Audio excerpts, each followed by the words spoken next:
दोस्तों नमस्ते। बचपन में हम जब कॉमिक्स पढ़ते थे तो बड़े अच्छे अच्छे पिक्चर वाले कॉमिक्स आते थे और उसमें एक कॉमिक्स बड़ा मजेदार था, चाचा चौधरी वाला। चाचा चौधरी और उनका बड़ा लंबा शागिर्द साबू, इसकी कहानियां पढ़ते पढ़ते हम उन्हीं कहानियों में खो जाते थे।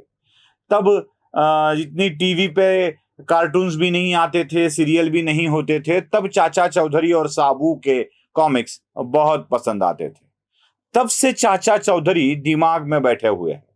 और जब महाराष्ट्र की राजनीति में एक चाचा अपने कंप्यूटर से भी तेज दिमाग को चलाकर राजनीति चलाते हैं ना, तब जरा सा आश्चर्य हो जाता है। अब वो चाचा चौधरी यहाँ पे पलटू चाचा के रूप में बहुत फेमस है। मतलब पलटू चाचा का मतलब है अपनी जुबान से पलट जाना, अपने विचारों से पलट जाना। और ये चाचा इतने पलटू है कि हर वक्त अपनी विचारधाराओं को पलटते रहते हैं।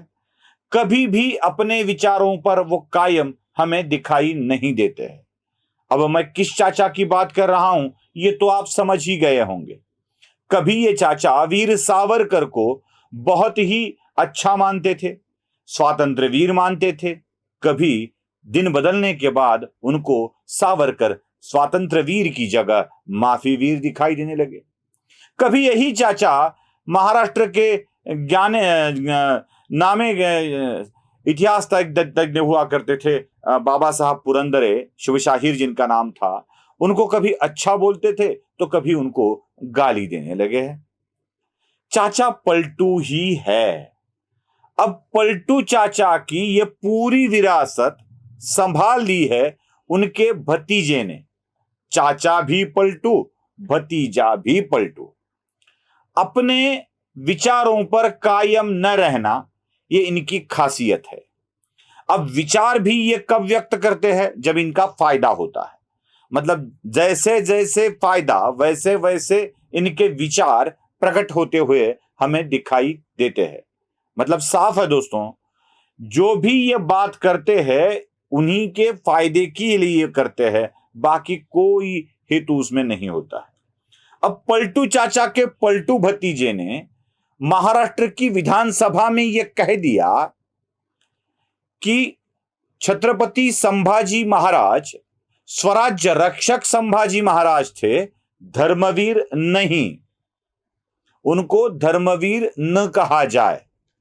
अब यह बात सुनकर देखकर कुछ लोगों को ऐसे लगने लगा कि क्या बात है, अजित पवार किस तरह से बात कर रहे हैं। अब यही पलटू भतीजा यही बात पहले कैसे कर चुका है ये मैं आपको दिखाने वाला हूं। फिर पता चलेगा आपको कि मैं पलटू चाचा के साथ पलटू भतीजा क्यों कह रहा हूं।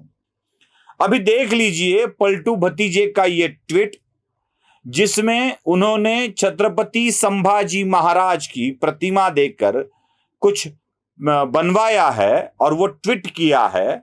जरा वो देख लीजिए, उसमें आपको साफ साफ धर्मवीर शब्द दिखेगा, साफ साफ धर्मवीर शब्द दिखेगा। अब पलटू भतीजे को 2019 में संभाजी महाराज को धर्मवीर कहते हुए कुछ भी गलत नहीं लगा था।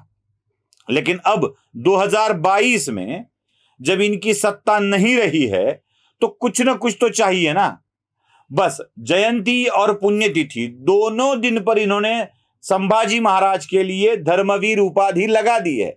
और एक ट्वीट दिखाता हूं मैं आपको, जरा देख लीजिए, साफ तौर पे देख लीजिए। उन्होंने संभाजी महाराज के लिए पहले वो ग्राफिक्स में था, डिजाइन में था, अब यहां पे लिख कर लिया है और बोल्ड कर दिया है धर्मवीर शब्द को। ये भी जरा देख लीजिए, यहां भी वो धर्मवीर लिखते हैं। मतलब पिछले कुछ वर्ष पहले संभाजी महाराज को धर्मवीर कहते हुए ये बड़ा प्राउड फील करते थे। लेकिन जब सत्ता चली गई, जब महाराष्ट्र की राजनीति को जातिगत राजनीति पर ले जाना है, तो धर्मवीर यह किताब उन्हें बिल्कुल पसंद नहीं आता है ना। पलटूगिरी, ऐसी ही पलटूगिरी उनके चाचा करते थे। जब चाहे बदल दिया, जब चाहे बदल दिया। झूठ तो इतना दोस्तों कि उस झूठ को बताते बताते मैं थक गया हूं। इतना झूठ वो बोल चुके हैं।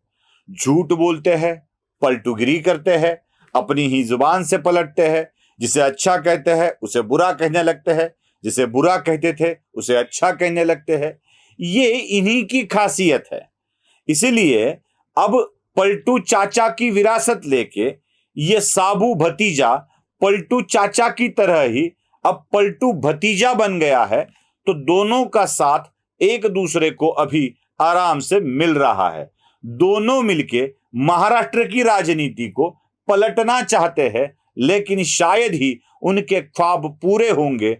न जाने महाराष्ट्र के लोग ही इनकी राजनीति को कब पलट देंगे। वीडियो पसंद आए तो लाइक, शेयर और सब्सक्राइब जरूर कीजिएगा। धन्यवाद।